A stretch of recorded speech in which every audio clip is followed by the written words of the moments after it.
All right, well, let's get into these names because you've name dropped them a little bit. So let's jump into your pro picks, distressed ideas that maybe have some upside opportunity.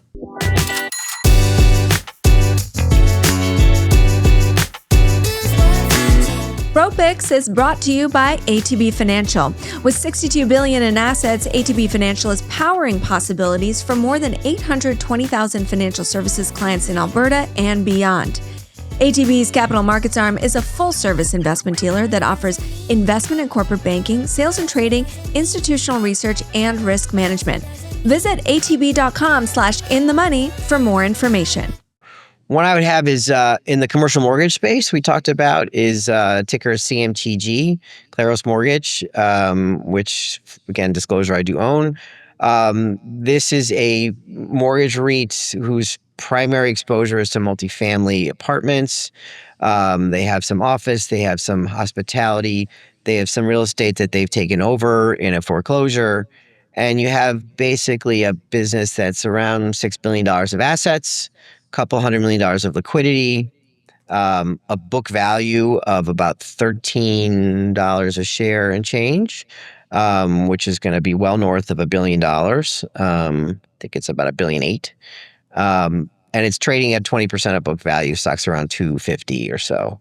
So this is a class of 2021 IPO. This was an IPO in 2021 in commercial mortgages. They are well off of where it went public, as you mentioned. So, how do you claw back? So what you have to think about for these kinds of companies is, what does the asset side of the balance sheet look like? Have they marked to market appropriately, and what other reserves they're going to need to take? About 40% of their loans would be qualified as what they categorize as 4 and 5 risk. 4 is in workout, not still cash pay or accruing. 5 is in default, whether for foreclosure or the loan to be sold to a distressed buyer. And so that size of their portfolio is what has investors concerned. They've already taken over $200 million of reserves against that portfolio. I think that's probably light. But when you start to sensitize the various components of the book, multifamily, office, and so on, when you're multiple years into a down cycle, the company could triple its reserves from here. It could be over $600 million. And we think that's probably the highest end it gets. And the book value is still around $10, $11 a share. And this stock's at $250. So for us, anyway, for me, I think of it this way. A bad mortgage REIT will typically trade at 50% of book. A stabilizing mortgage REIT will trade at 70 to 80% of book, and a great one will trade at 80 plus. And in an upcycle, they trade much closer to par value.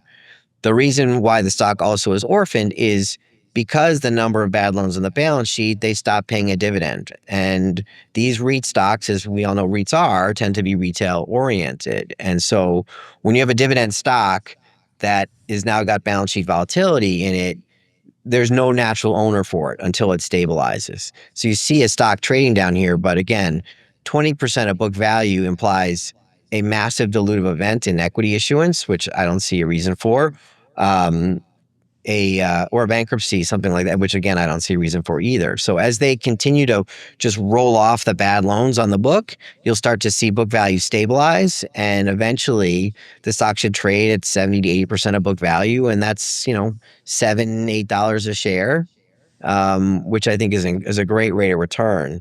It's just, it's trading at like 2 and change now. Yeah. So for people, I think it's just uncomfortable to own that asset because what happens to the bond market? What happens to commercial real estate? But when you're, 4 years into a distress cycle in commercial and you've taken lots of pain already, it's actually a much safer investment here to me than it would be buying it at its IPO price of 15.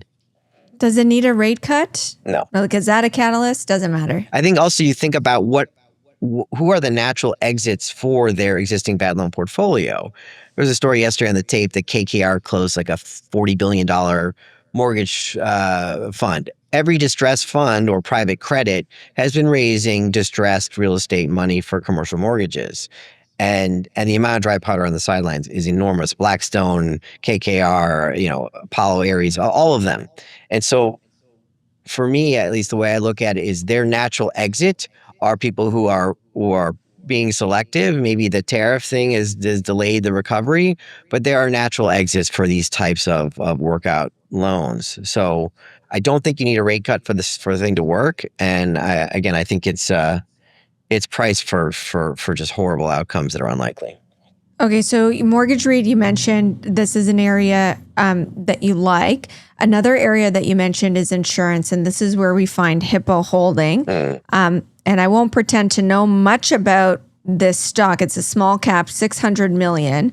Another class of 20. This one, I think, went public in 2020, right? And has done very poorly. And so enter Daniel Lewis. And what do you see? So Hippo is an interesting story where I think that there's an asymmetry in the risk profile. It's seen as an insurtech in the home space, but underneath the surface, what Hippo owns is one of the leading fronting insurance companies. And to explain what that means, the world of specialty underwriters, people who have a unique take on school bus insurance or wildfire insurance. These specialty underwriters don't actually have a balance sheet or a licensed carrier. They will underwrite this stuff, and they need an insurance company to actually have the paper in either a regulated or the E&S market. So what Hippo will actually do through its subsidiary Spinnaker is they earn a riskless fee for having an insurance company where these specialty underwriters write in the various different states. So they earn a 5% management fee effectively for running these programs. And what's interesting is it's a way to grow a business in insurance where you don't have to build all these unique niche specialties. You actually are partnering with these underwriters. So they do the front end underwriting. Spinnaker has the regulated paper, and then the risk is transferred to a reinsurer on the back end. So they're actually much more resembling of a fee-related income story than they are a traditional insurance company. They do take a small amount of risk, but short answer is Spinnaker is on a path to do this year. It's more of a normalized $35-40 million run rate of operating income.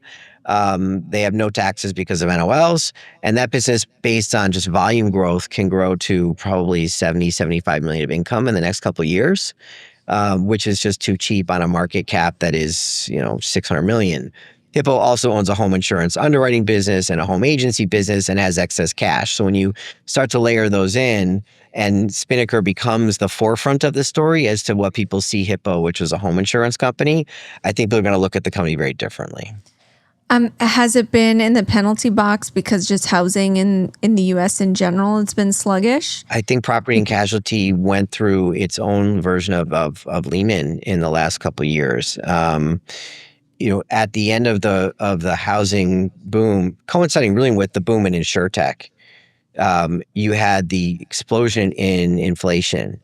And insurance companies hadn't experienced that since the early 80s. None of them were prepared with rate filings to increase insurance rates to offset the inflation. So you had more wildfire catastrophic events than we've ever had before. You had inflation, which broke the economic models. And then you had insurtech be overcapitalized by venture all at the same time. So really a hat trick.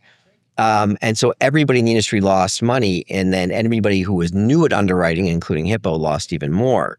And so I think what we've seen in the last couple of years, anyone who has insurance has found, is that auto rate adequacy has come to the market. Home rates have gone also up significantly. So you're now in sort of a different cycle than the macro world, where rates are at a place where auto insurance companies are actually making significant amount of money. Home, I think, is going to continue to follow that. So it's not really about the home sale, origination, purchase, refi market. It's really about, is the risk adequately priced in that space? What do you think then does a recovery look like for Hippo?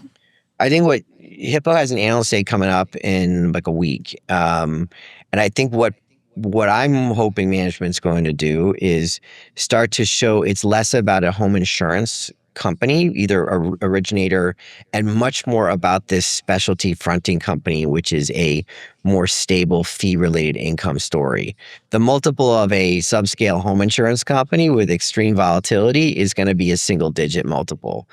Multiple of a underwriter that's got exposure to great auto, unique Spanish-speaking auto, to wildfire, to casualty markets, all these sort of unique underwriting places where they get to earn a fee for placing that paper. I think that's is a high teens type of multiple business. So as people start to realize that it looks much more of a fronting company than it does a home, that the multiple of the business will change, and that the share of revenue of the company is going to go from home insurance to the fronting side. So we'll see what they have to say Okay, about it, but that would be my that's really my hope, or I think direction where they're going.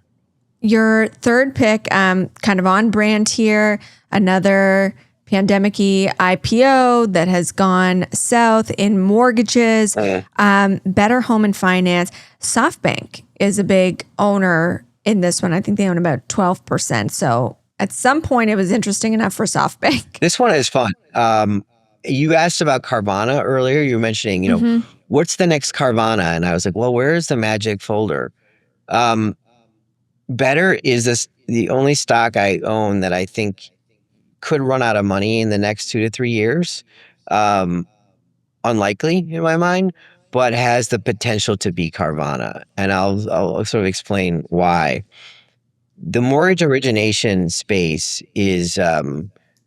was historically dominated by banks. After the 2008 crisis, banks have exited the business, regulatory requirements, servicing capital, and you've seen the rise of groups like Rocket Mortgage, which is a tremendous company. Better started during that period with the idea of making refinancing your home a lot more of an easier process. And I think a lot of it was just done by offshoring. And they peaked at originating over $50 billion of mortgages in 2021. It was a venture capital darling with a very, I would say, passionate CEO, and had funding from folks like, Goldman Sachs. So there's all the typical late stage fintech stories, right? The banks all pile in at the end, or the insurance companies all pile in, and of course, the big king of that would be SoftBank piling in at the end of that story. And when you had the rate market change, Better mortgages went from over $50 billion to, I think like last year was like $3.5–4 billion of run rate. So Wow. the CEO is infamous on a Zoom call for like firing like 1,000 loan origination officers. And I'm sympathetic to that point of view. Anyone who's run a business during COVID and loses 95% of their revenue when they have a fixed cost base is a tough spot to be in. Eventually, what Better did is been cutting costs and was able to list via SPAC. The SPAC was a disaster. They had a bunch of debt from SoftBank. And so I think it did a 500 for 1 split. So the stock is trading at probably like 20 cents of its $10 issuance price. But along the way, Better to me is actually the AI trade that every venture capitalist is trying to find, which is AI and automation as a foundational layer of a true operating business. It's not a software company. It's not selling trinkets or, I'll sell you a synthetic agent program for your company, write me a subscription fee. They made AI the foundational layer of how they underwrite mortgages, meaning 24/7 loan officer. You can call up the phone. You're talking to an AI loan officer. The underwriting part, which they call Tin Man. Betsy's like the agent. Tin Man is the middleware. They can give you a rate lock in like a day. And I don't know if any of you in the States or a few what it's still in Canada, but try to get an interest rate lock from a bank in a day. And so the fact that they have been able to use the downturn to become a AI layered company to the point where their profitability is going to be like in the 6 to 10 billion of origination layer. So you don't need a full recovery. But so the point of what they are is they're the AI story that everybody's looking for. Do they have enough capital to get them to that place? And they're getting to a place of cash flow positivity. Is AI good at underwriting? Like, is the credit quality sound? Yeah, they write a product that is actually pretty, is the conforming mortgage. So it's a Fannie product. The other is they have new ways to grow, which I think are really interesting. They were originally a direct-to-consumer mortgage company where you go out and you advertise the internet.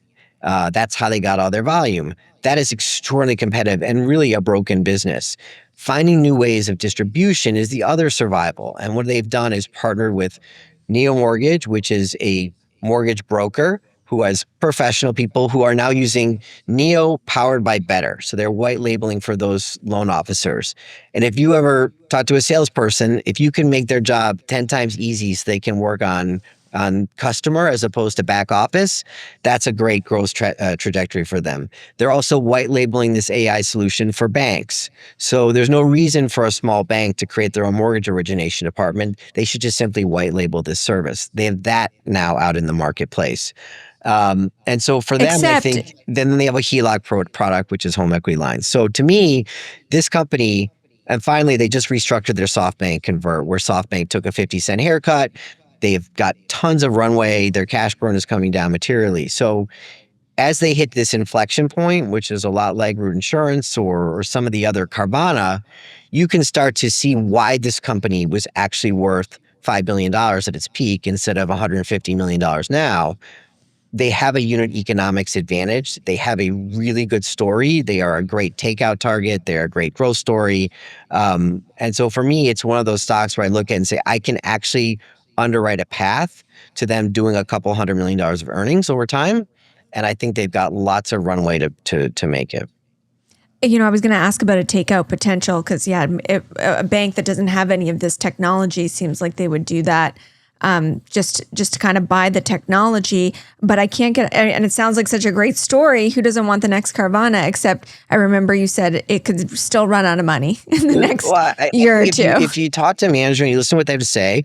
I think that they're moving to a place where cash burn is going to be running at less than $20 million a quarter, certainly by year end. And I think that they're going to be close to break even early next year. So if that's the case, then the option is extended well beyond 2028 in my mind. So, but you can't buy stocks that you think could be 30 to 50x that can't go to zero. There's no world where that happens. So you size it appropriately in a portfolio.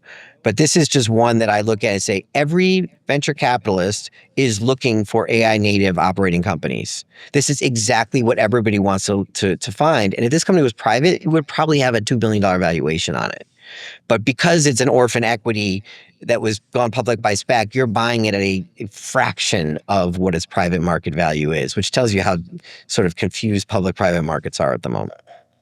We could have just done a whole podcast on that. I think it's a really fun area to think about. But when I talk to Better, I'm like, every venture capitalist I know is looking for this company. And by the way, it's not like they're subscale. They did 800 million of volume last quarter. So it's not like some startup with two kids in a sleeping bag, Daniel, it was a pleasure catching up with you again. Thank you so much for being with us.